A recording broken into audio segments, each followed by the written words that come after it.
Alright, hello and welcome to the Common Eric lesson. This is Wednesday, September 16th. You can see the stuff laid out here for what we're going to be doing. And the first thing actually is just to do the survey. So I just want to kind of see where we're at, give me some feedback on class so far. So it's pretty straightforward. Just go right here on Schoology, click on that, and it'll be a short survey for you to fill out. Alright, so pause the video and finish that before moving on. This lesson, which I'm going to walk you through, is about finding errors and like kind of how to structure our code. And so like a good example of this is you don't want to do this, right? So I looked this up. I think this code does the lyrics to the 12 Days of Christmas song, but it's written in like C or something like that. And it's just brutal, right? So the point is there's no spacing here. They use all these weird like letters, and it's just a bad code, right? You couldn't look at this and tell that it plays the 12 days of Christmas. There's actually a competition each year to see who can write the most confusing, least clear code. It's a weird competition, but I think that's where I got this from. So today we want to just talk about like the errors, and then also like making sure our code, is easy to read. Okay, so one thing I want to do then is just show here's some of my general recommendations. Make sure you indent each level for the curly braces.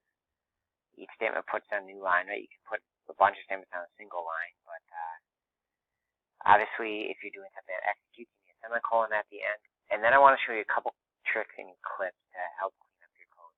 Okay, so the first trick is we want to indent one level for each curly brace deal. And so if it gets all messed up, so if we have a bunch of stuff lined up at the left here, sometimes I'll see kids have this, and it's super hard to tell, what is inside of what, and it's just a mess, right? So what you can do is hit Control A to select everything, and to edit, select all, but Control A will work better.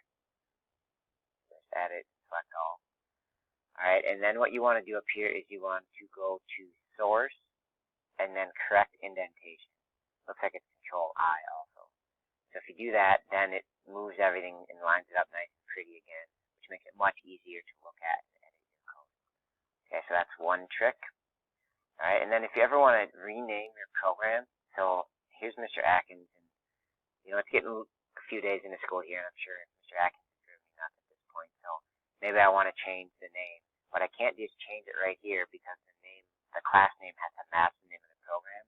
So what you can do is go over here and then right click or control click on a Mac, and then you want to do refactor and then rename. Okay, so it's refactor and rename. And then it's going to call, let's say, Mr. Rowley, since Nick is driving me nuts.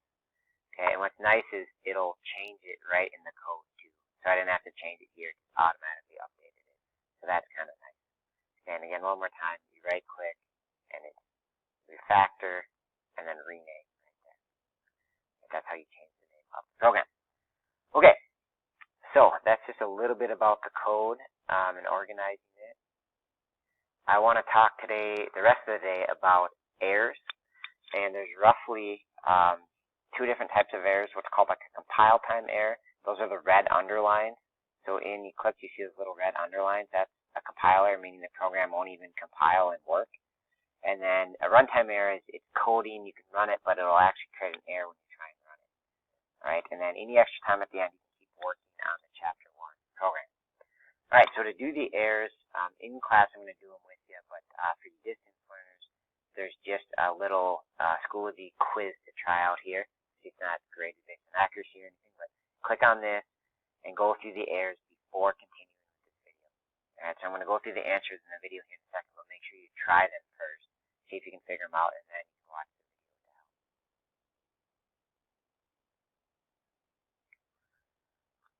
help. Okay, and so let's dive back in. So our error on the first one, hopefully you're able to spot it. Hello program.java, and I think the error here is we're missing semicolon at the end of the statement. Okay, so each statement needs to have a semicolon at the end, just like an English sentence with period, so we're missing 3 semicolons at the end of these statements. All right, number 2, also called hello program. Taking a look. Oh yeah, so I think on this one our error is going to be, this needs to be print or print ln, probably print ln, because you'd want to return after it, but they're just missing the end part on there, so it should change to print ln. All right. Again, hopefully you've done all of these on Schoology already. Okay, so what could be done to improve the quality of the output? Yeah, so this, this would be an example of what's called a runtime error, because the code will compile and run okay. There's no issues. There's no red underline. But it would run all together. So there's no ln here again. So there's going to be no space. It's going to run this one smushed line all together. And so oftentimes you need at least spaces here or probably return.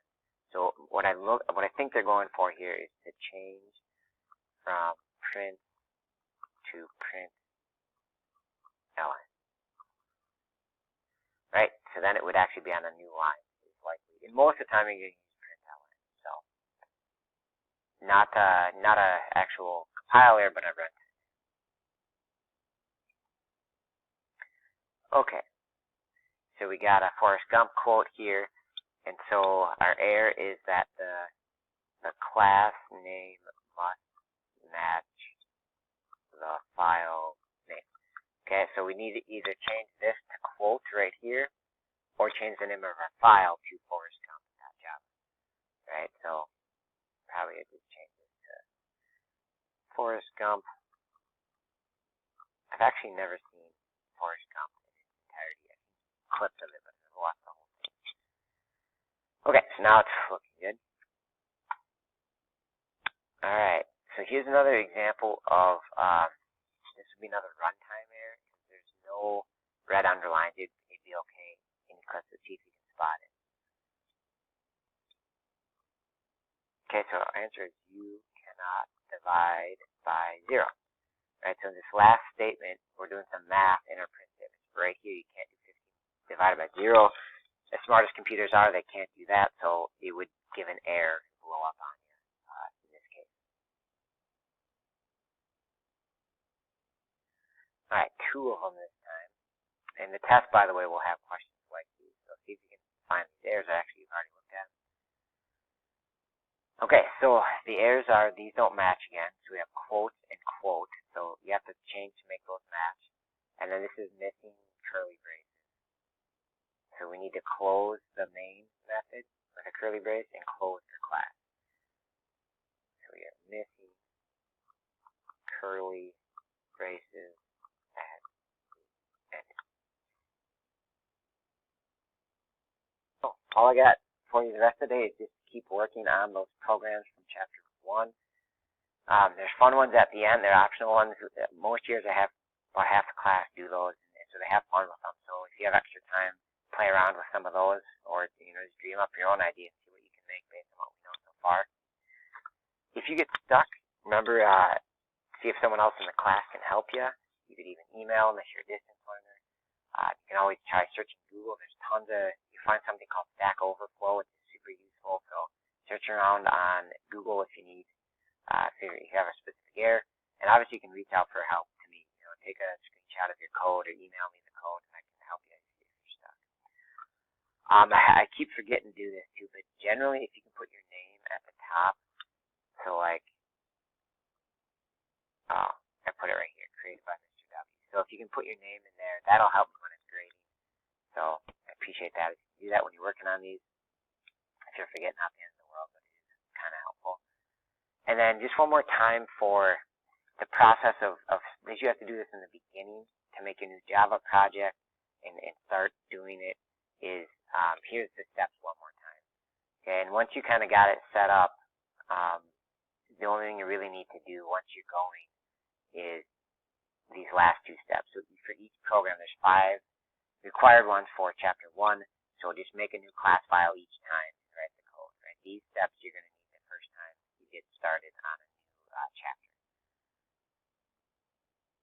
actually humans in the Java project for each chapter. These ones you only really need to do once. Once you've got your workspace set up, you're good to go. Alright, so I'll just show this one more time. You can pause the video, look at it if you need it, help get stuff set up. Alright, that's it. Thanks for watching. Reach out if you have any